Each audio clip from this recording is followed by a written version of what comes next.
De nuevo les saludamos en el amor de Jesucristo, que es el amor perfecto. Y queremos invitarlas en este momento a que si tiene su Biblia la busque para que vea con nosotros algo sumamente importante, porque el tema de hoy es perdonados, ser perdonados por Dios nos capacita para nosotros perdonar al prójimo. Y si hay algo que el mundo necesita hoy es que perdonemos y es que recibamos perdón. Algo que Dios nos enseña, algo que Dios nos hace ver. En la vida práctica, cuando nosotros pecamos contra Dios y vamos donde Él perdona. Cuando vamos con un corazón humilde, cuando nos damos cuenta de que lo hemos hecho mal, el Señor nos perdona. Y con ese perdón que Dios nos da, quiere que nosotros también lo compartamos, lo vivamos, tengamos la vivencia continua de saber que podemos perdonar y saber que podemos recibir perdón. Un señor llamado Charles Kraft escribió un libro, ese libro se llama Heridas que Sanan, y dentro de sus declaraciones tomó esta como una muy importante, y él escribió, no hay cosa que bloquee más la posibilidad de que Dios sane a una persona que la negativa de esta, es decir, de esta persona, a perdonar a los demás. Cuando nosotros no perdonamos, se detiene el perdón de Dios. Cristo nos enseña en Mateo capítulo 6, una de sus grandes enseñanzas fue el perdón, porque Él vino a eso. Él vino a perdonarnos. Por lo tanto, Él insistió, Él repitió y Él mismo fue el modelo de lo que es saberse ofendido, saberse herido y saber perdonar, poder perdonar. Hoy vamos a compartir, como he dicho, este tema, porque en Mateo capítulo 18 el Señor vuelve a decirnos lo mismo que dice en Mateo 6, que si nosotros no perdonamos después de haber recibido el perdón de Dios, no vamos a recibir. Ahora que vamos a Dios, una vez más diciéndole perdóname, no vamos a recibir el perdón. Dios dice, te capacito, te perdono, te refresco con mi amor, te confirmo mi amor, pero tenemos nosotros que ponernos en esa recepción gloriosa de lo que es el perdón, en capacidad de poder también perdonar. Y Pedro, que había escuchado la historia que el Señor estaba diciendo y la enseñanza acerca del perdón, tenía algo que quería resolver. Y fue donde el Señor le dijo, Señor, ¿cuántas veces perdonaré a mi hermano? Hasta 7 veces. Y el Señor le dijo, no te digo hasta 7, sino hasta 70 veces 7. Y personalmente creo que cuando Pedro escuchó eso, algo explotó en su interior. Porque Pedro fue con una aparente respuesta, pues le dice al Señor hasta 7. Con una respuesta que creía perfecta. Si yo lo perdono 7 veces, ya, bueno, perdoné más de lo que el otro merecía. Pero el Señor lo sorprendió, porque Pedro fue con una respuesta humana. Pero Dios, el Señor Jesús, le respondió como Él nos enseña que son las cosas cuando somos sus hijos, cuando estamos dentro del reino de los cielos. Pedro entonces recibió junto con esa respuesta una historia. Y fue una historia que el Señor hizo para todos los que estaban ahí. Porque todos ellos en aquel momento y nosotros en este momento necesitamos que el Señor nos enseñe la importancia del perdón, el poder sanador del perdón, el poder liberador del perdón, para que nosotros podamos expresar lo que hemos recibido y lo podamos dar. Y la historia la voy a resumir de manera muy corta porque es una historia que tiene muchas vertientes. Nos habla de la persona, del ser humano, cómo somos nosotros cuando nos sentimos una y otra vez ofendidos, heridos, cuáles son las emociones que brotan, cómo nosotros respondemos y sobre todo cómo nosotros respondemos, qué hacemos partiendo de lo que el Señor nos ha instruido.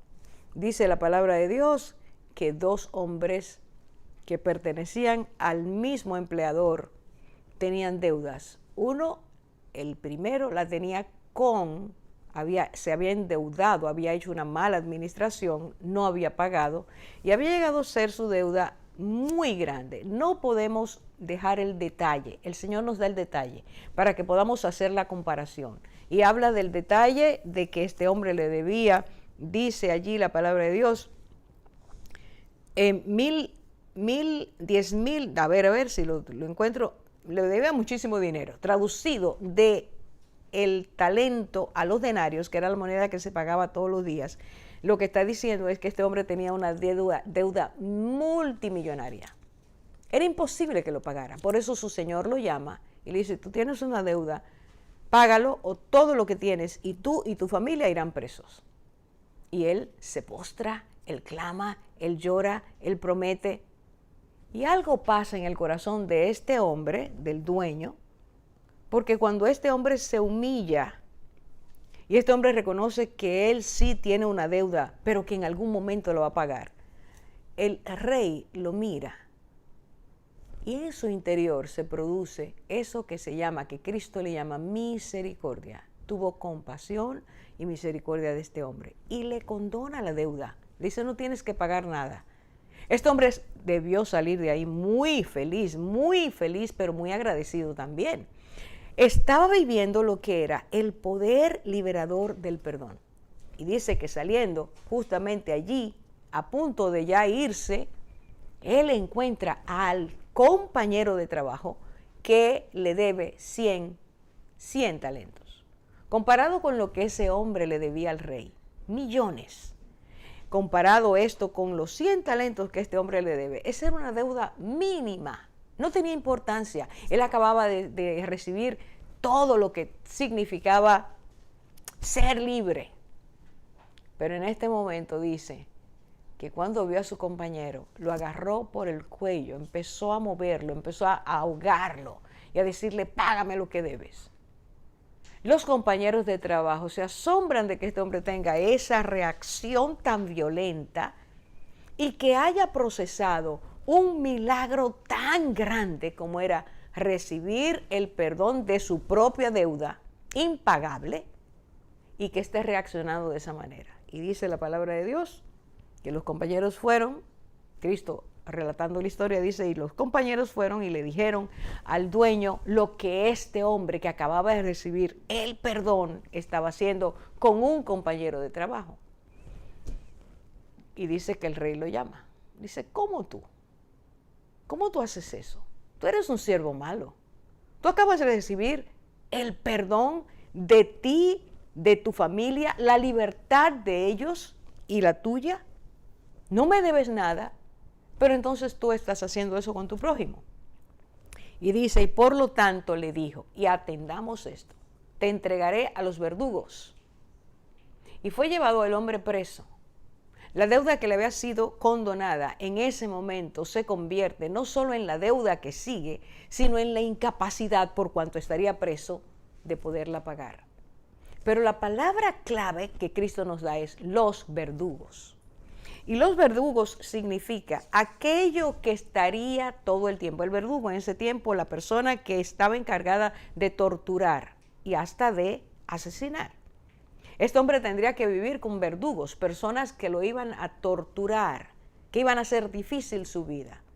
¿Qué es lo que Cristo está diciendo? Antes de terminar la historia, el Señor dice, o para darle el final a la historia, Cristo dice, así será todo aquel que habiendo recibido el perdón, no perdona.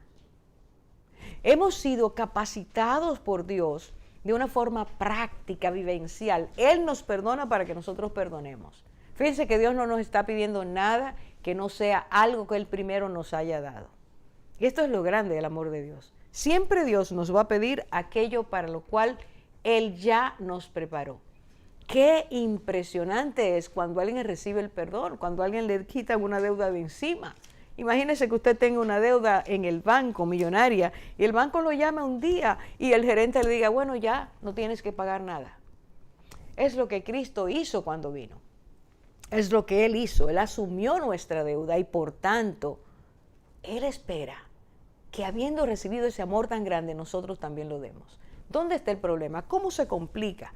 Porque nuestra parálisis afectiva, eso que tenemos dentro que no nos permite mover en correspondencia a lo que hemos recibido, Sí, recibí esa gracia, pero no la puedo dar. Recibí ese perdón, pero no lo quiero dar. Es que me ha dolido mucho, es que tengo mucho tiempo sufriendo y yo no voy a perdonar. Y eso se convierte en nuestro verdugo. La falta de perdón se convierte en una tortura permanente, llenos de ira, llenos de enojo, llenos de amargura, llenos de tristeza, llenos de maldición hacia el otro. Todos esos son nuestros verdugos cuando no perdonamos. La vida se convierte en algo totalmente insípido, algo que pierde sentido, porque ya para nosotros el corazón está tan lleno de amargura, de pesar, que no tenemos capacidad de vivir nuestra propia vida. A menos que nos soltemos, a menos que decidamos, te doy el perdón. Y darle el perdón a alguien es decir, te hago libre de mi tortura. Porque la otra persona ni se acuerda de lo que quizás nos hizo. O no le importa. Pero nosotros estamos llevando una carga horrorosa cuando no perdonamos. Perdonar es sanidad. Lo que Dios nos enseña es que soltemos, se lo soltemos a Él, se lo entreguemos a Él y Él va a traer a nuestras vidas completa libertad. ¿No deberías tú también hacer lo mismo que yo te he hecho? Es lo que el Señor dijo, que el rey le dijo a ese siervo. ¿No debías tú hacer lo mismo? Hacer lo mismo es, recibí perdón, te otorgo perdón. Y es lo que Dios quiere. Hoy tenemos una experiencia preciosa relatada por una de nuestras hermanas, una de nuestras queridas hermanas, que sufrió mucho. Y ella nos va a decir cómo y cómo Dios permitió. Bueno, se lo dejo ahí para que usted vea, oiga de ella misma el final. Regresamos. Sed más bien amables unos con otros, misericordiosos, perdonándoos unos a otros, así como también Dios os perdonó en Cristo. Efesios 4:32. Continuamos con nuestro segundo segmento y ahora vamos a escuchar un testimonio realmente poderoso, impactante, triste, pero al mismo tiempo, y esa es la conclusión final, podemos ver el poder sanador del perdón. Es necesario que yo diga, antes de presentar a nuestra invitada, que una de las heridas más profundas que recibe un niño en su infancia o en su adolescencia es la ausencia del padre. Una ausencia del padre que puede ser una ausencia, una presencia visible, pero invisible porque no afecta su vida por la indiferencia que muestra. O puede ser una ausencia real, no está y simplemente no hay ningún vínculo y no puede ser creado el vínculo filial, afectivo entre padre e hijo, porque nunca está presente. Es una persona totalmente ausente de la vida de su hijo. Cuando esto ocurre, hay consecuencias muy tristes. Por ejemplo, en los países donde se hacen estudios, donde se analiza por qué ciertos jóvenes o ciertos niños son agresivos, violentos o viven en una depresión permanente, se sabe una y otra vez cada año que la figura paterna no está o la figura materna no está.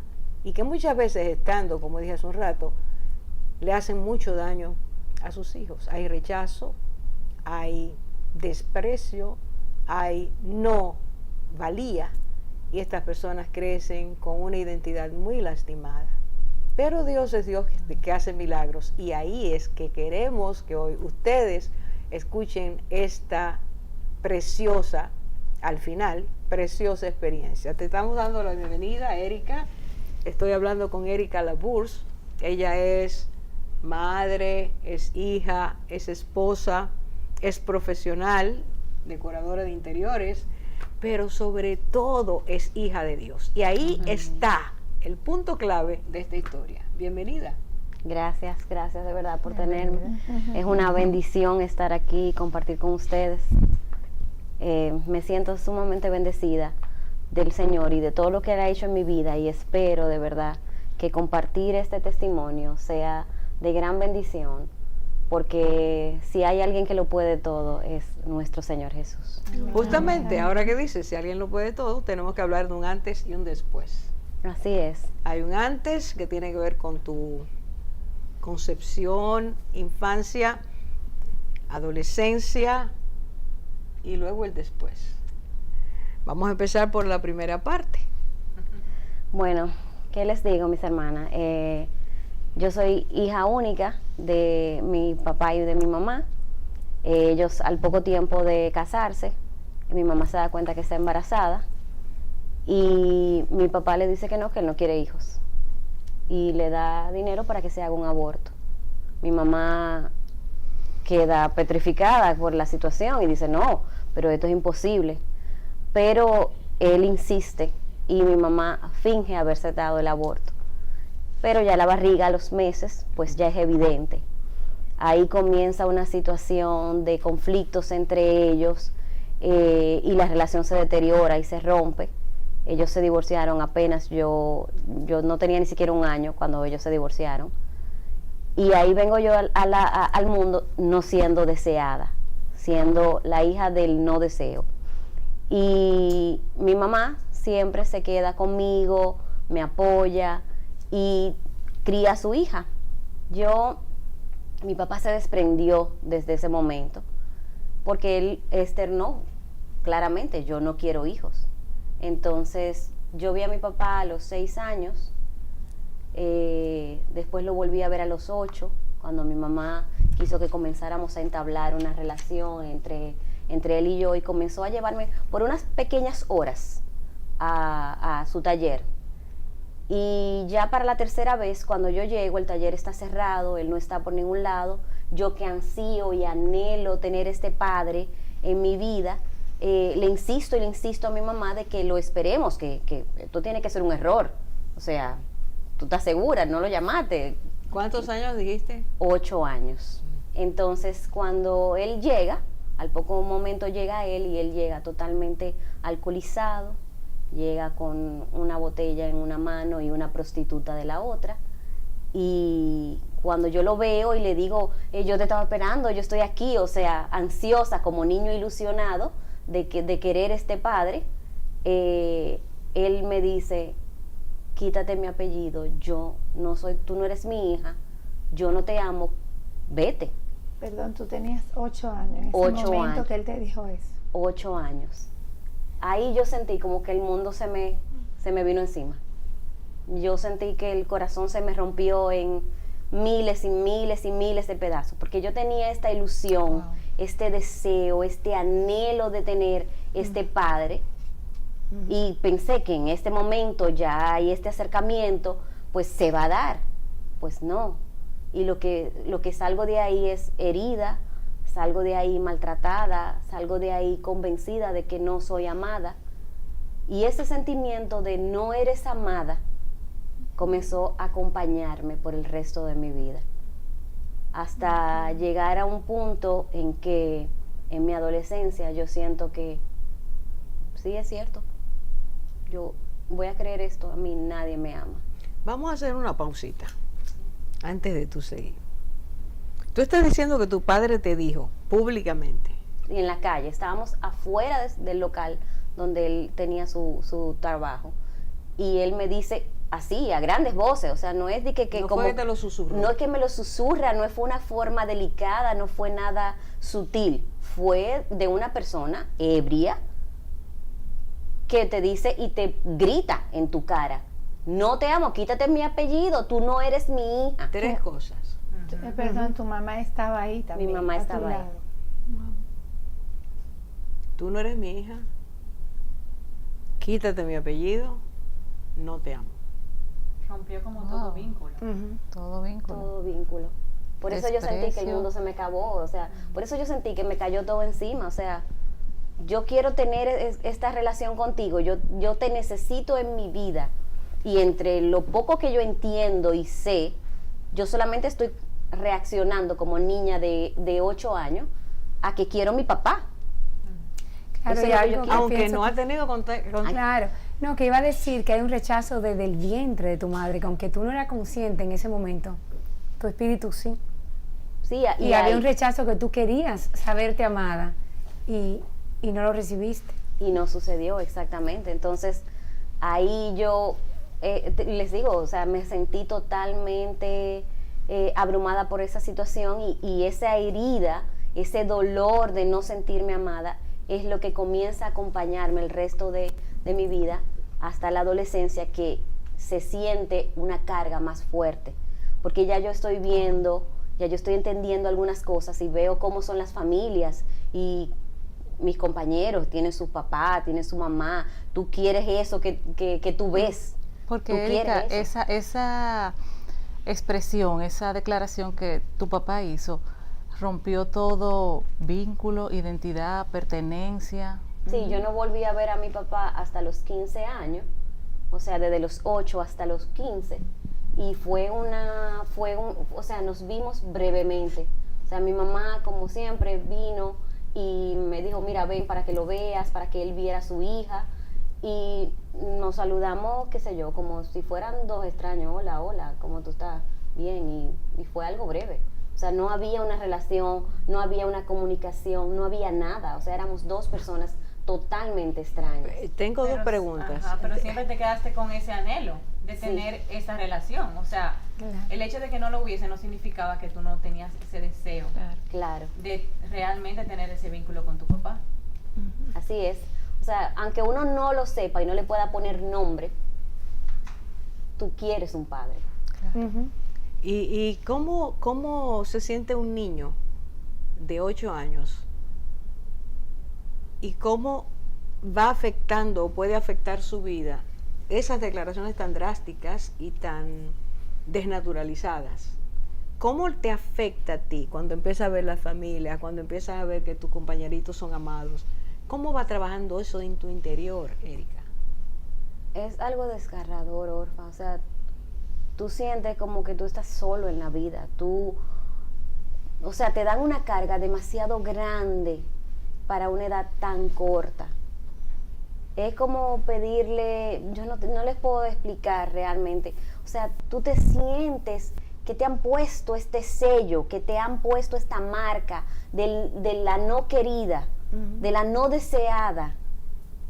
Y tú te sientes que tu vida no tiene valor, que en ti no hay un valor, que en ti no hay un sentido, no hay un norte, no hay un porqué. Porque si los que naturalmente te deben amar, que son tus padres, que tú saliste de ellos, que se supone que tú eres el fruto de ese amor, te dicen y te profesan clara y abiertamente, porque mis hermanas, ahí no quedó la menor duda. O sea, eso no se dijo entre líneas, ni fue algo sutil, ni nada. Eso se dijo a la clara y crudo. Entonces, eso es algo que es un lastre que te va marcando y es esa letra escarlata que te ponen encima de la no deseada, la no amada. Infravalorada permanentemente. Exactamente. Eso es muy fuerte para un niño. Pero al mismo tiempo, mis hermanas, yo estoy mirando, y esto lo vamos a comentar en el próximo segmento, cómo un ser humano tiene necesidad de ese arraigo, de ese vínculo, de ese sentido de pertenencia. Y es bueno que esto tú lo digas, Erika, en un momento donde el contexto que nos rodea es, no importa si el niño se cría solo, si el Estado se lo lleva, si no está con sus padres, el hombre no es importante, la figura paterna no es importante. Estamos mirando que no es así. Regresamos ahora mismo. Perdonar es como liberar a un prisionero y luego descubrir que el prisionero eras tú. Erika, en el segmento anterior nos hablaba de esas 3 negaciones que recibiste, que fueron tan dolorosas a tus 8 años. Es decir, el no apellido, el no amor, el no eres mi hija. ¿Cómo fue luego tu adolescencia entrar con ese rechazo, con ese dolor, con esa carga tan pesada que dijiste que tenías? Bueno, eso es una marca que tú llevas, que tú sientes como que te define, como que eso es más importante de quién tú eres. Porque a veces damos por sentado, damos por alto que no se necesita tener un padre, pero de verdad que la figura paterna en la vida de una persona es algo crucial, es primordial. O sea, es algo que tu naturaleza, o sea, la naturaleza que el Señor puso en nosotros, la demanda, tú quieres.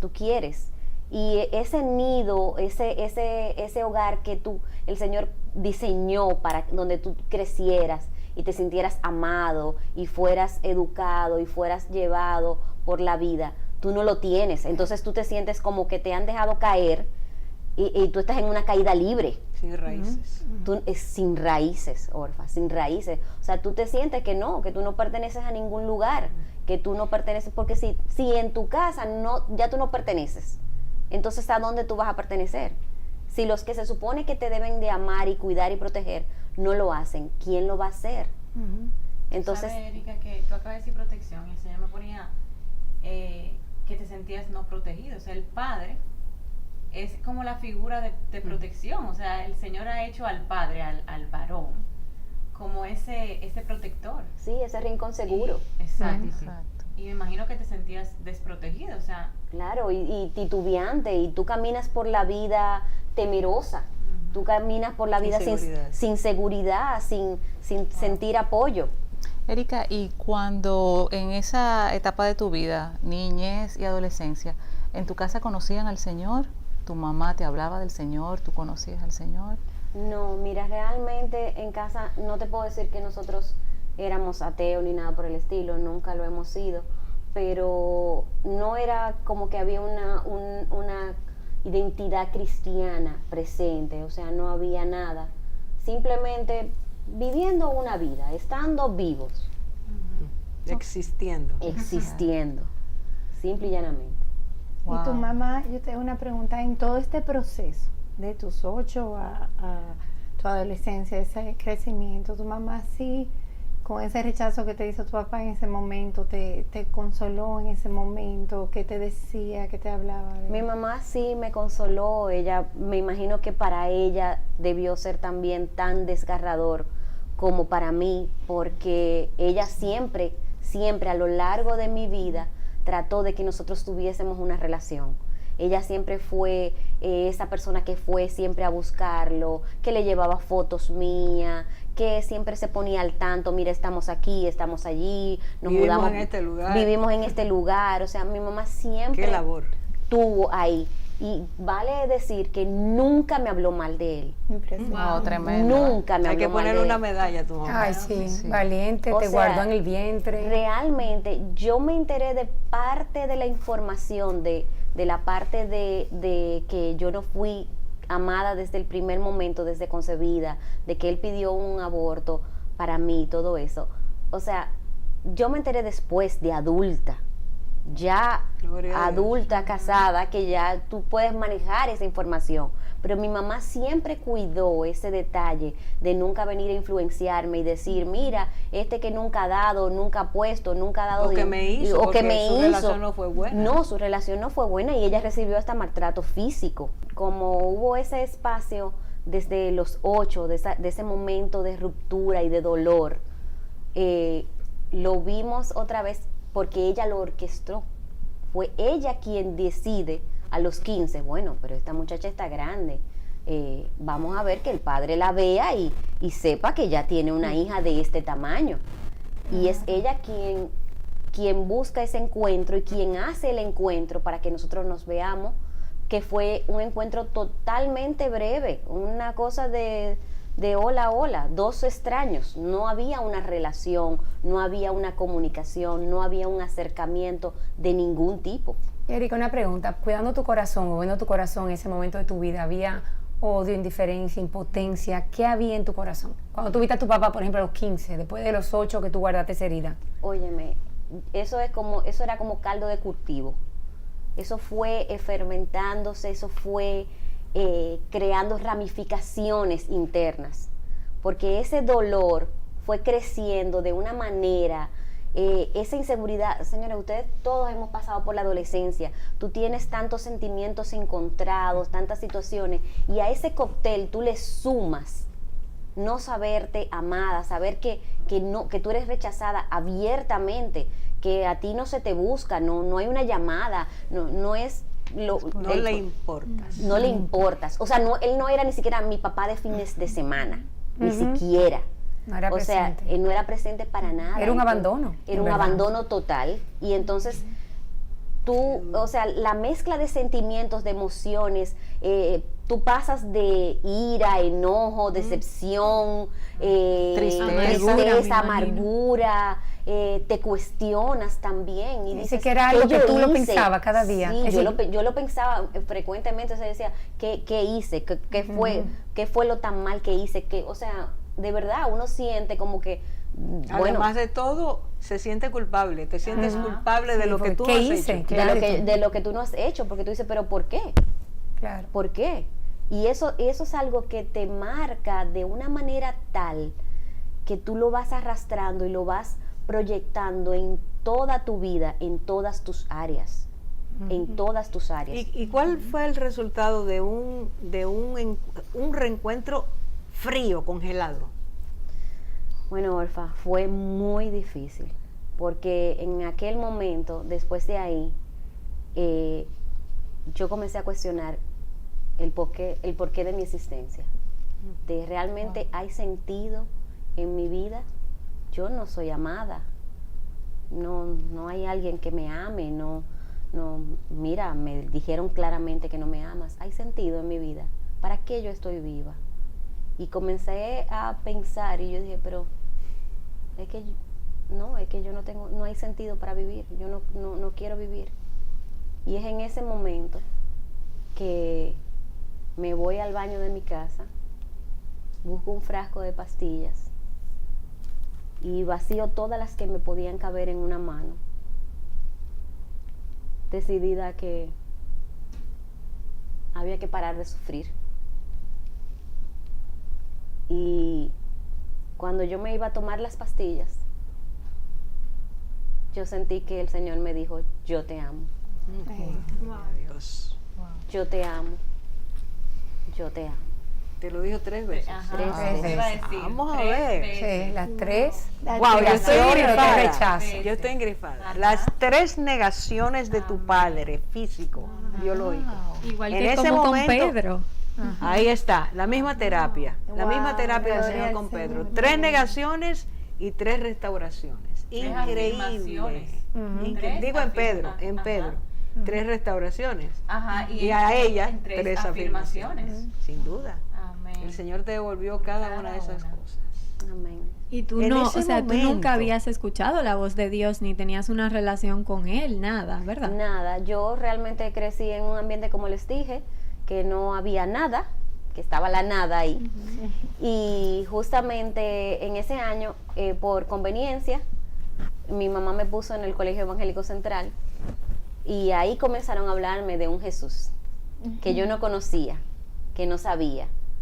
Y apenas de oídas, porque tenía muy poco tiempo en ese colegio, de oídas había oído de ese Jesús. Pero el Señor se me presentó. ¿Cómo tú supiste que era la voz del Señor que te hablaba? Orfa, es que el Señor cuando llega, tú lo sientes. Amén. Tú lo sientes. Damos Él crédito de que es llena, así. Es así. llena todo el lugar.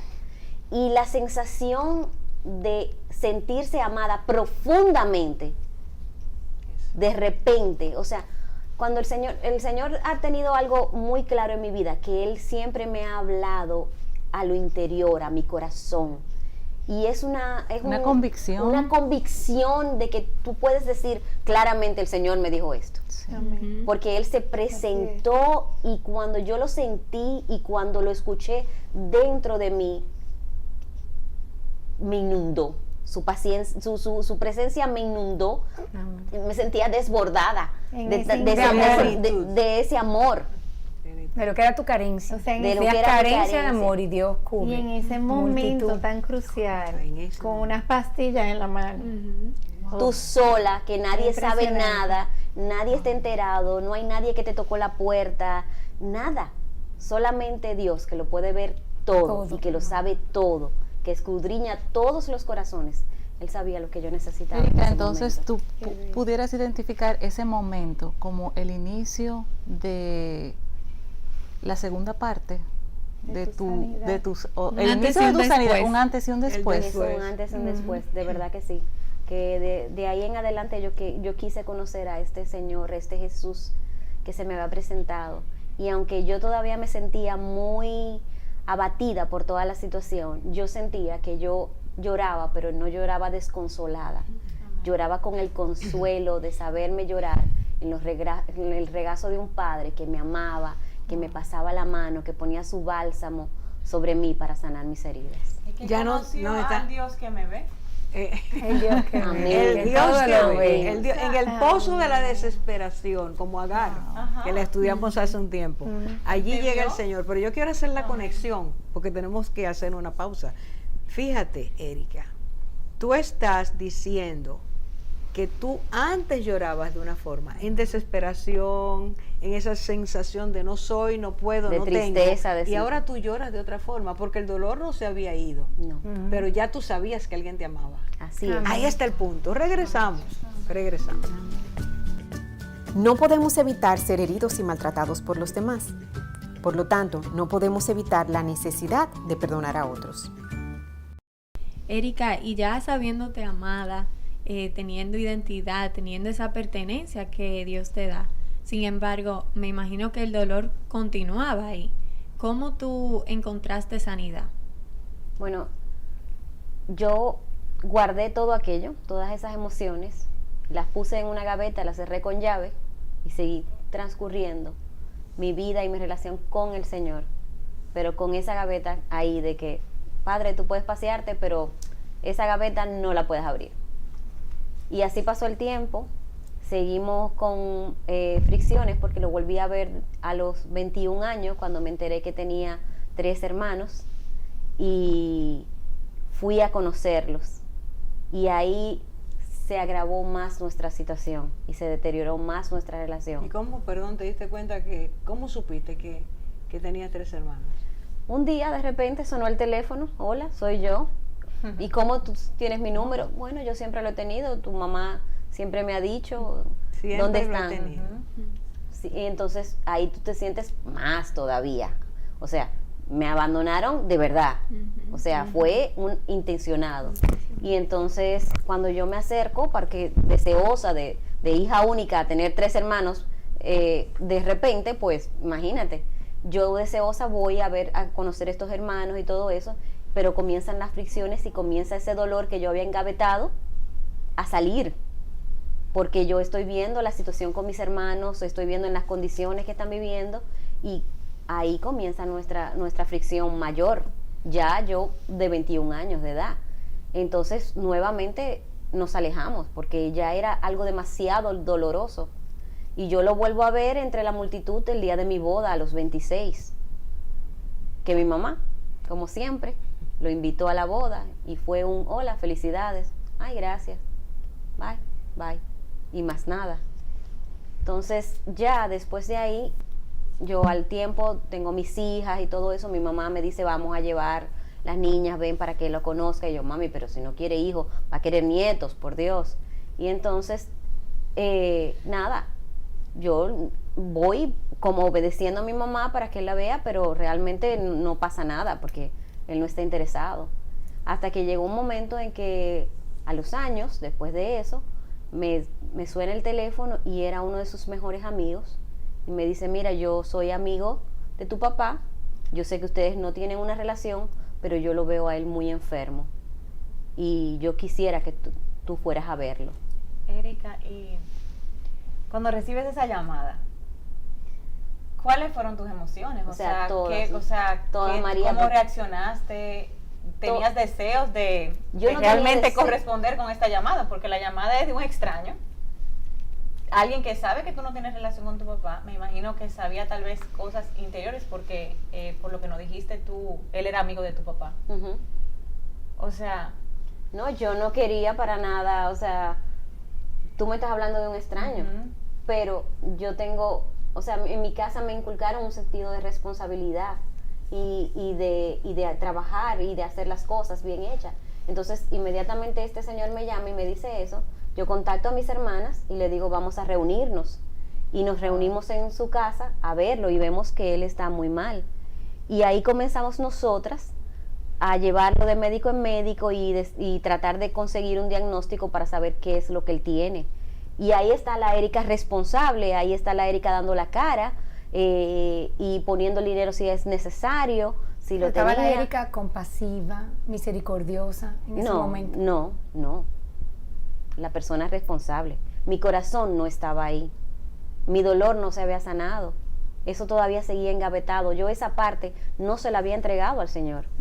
Y vemos entonces cómo las heridas realmente nos endurecen el corazón. Así mismo es, porque Nos ya volvemos hasta frío. Porque tú estabas, o sea, a los ojos de otra persona, tú estabas haciendo obras buenas, Exacto. pero con un corazón endurecido. Pero es que es aparente, o sea, es una piedad aparente, pero no es real porque no hay sanidad. ¿Y en qué momento tú puedes Exacto. decir que el Señor comenzó verdaderamente a abrir esa gaveta y sacar esas emociones? Bueno, yo me doy cuenta, el Señor me comienza a mostrar, mira, ante los ojos del mundo, tú estás haciendo lo correcto, tú estás dándole la cara, estás ayudando a quien no te ha ayudado y no te ha amado, pero eso no está bien, Erika. Entonces el Señor comienza a inquietarme, y es en una noche de películas en el Colegio Betel, cuando yo veo la película de Grace Carr o Carta de Gracia, y me dan aquel papelito, y yo cuando veo esta película que habla del perdón de heridas profundas, yo, wow. Y hablo con una persona de mi confianza y me dice, mira, hay heridas que llegan a nuestro espíritu. Pídele al Señor sanidad espiritual. Yo no era un tema que yo conocía, no era nada que yo sabía, pero obediente a eso comienzo a pedirle al Señor algo que yo no sé. ¿Te Sanidad. confrontó la Sí, película? me confrontó, o sea, yo salí de ahí y digo, bueno, cualquier parecido con la realidad es diosidencia pura. Y entonces yo le decía, Señor, ¿cómo tú me dices a través de esta película ahora que lo perdone?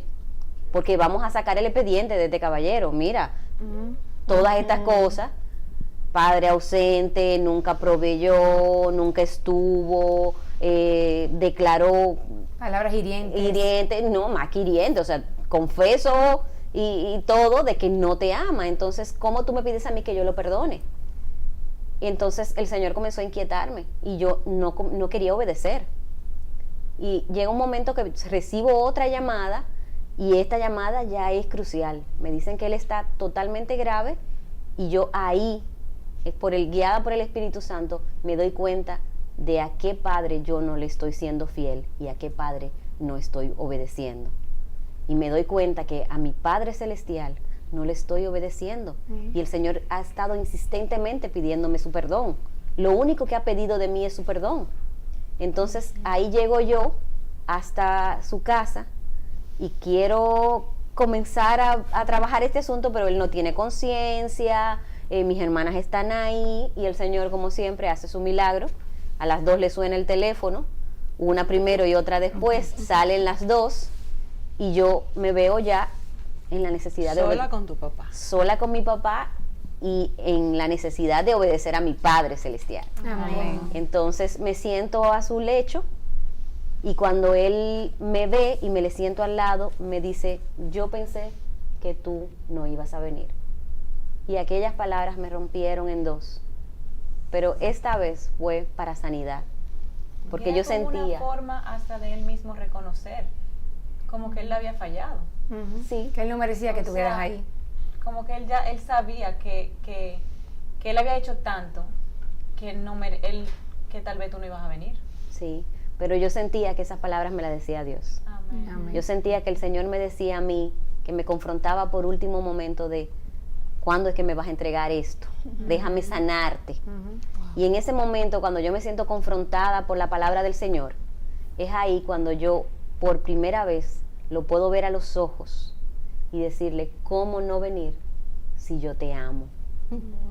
Y ahí comienzan a romperse las cadenas, el lastre, la mochila, el cargamento de cosas que yo tuve llevando durante tantos años de mi vida. Ahí comienzan a romperse.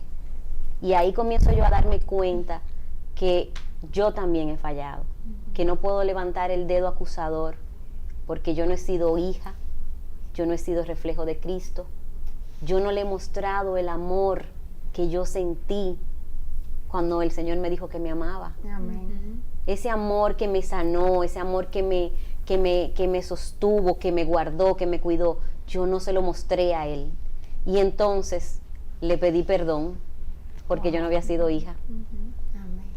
Y le dije que si quería orar, y entonces me dijo que sí, y oramos y le pedimos perdón al Señor porque ninguno de los dos habíamos cumplido el propósito para el cual el Señor nos eso es trajo. un milagro. Eso es un milagro. Ese es un milagro. Grande. Sí. Él oró contigo, tú oraste con él. Exactamente. Dinos, porque ya se está acabando el tiempo, resúmenos.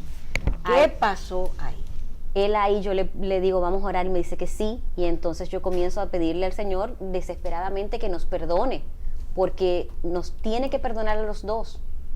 Y le digo al Señor, perdónanos porque rompimos tu diseño, perdónanos porque no hicimos lo que teníamos que hacer. Y Él en todo momento asiente.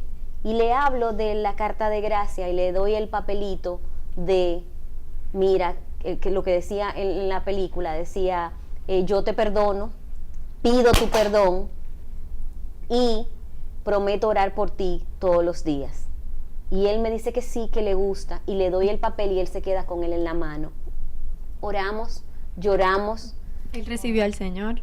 Sí, ahí yo le dije que si quería seguir orando conmigo, me dijo que sí, y se quedó ahí. Señores, 24 horas después mi papá falleció.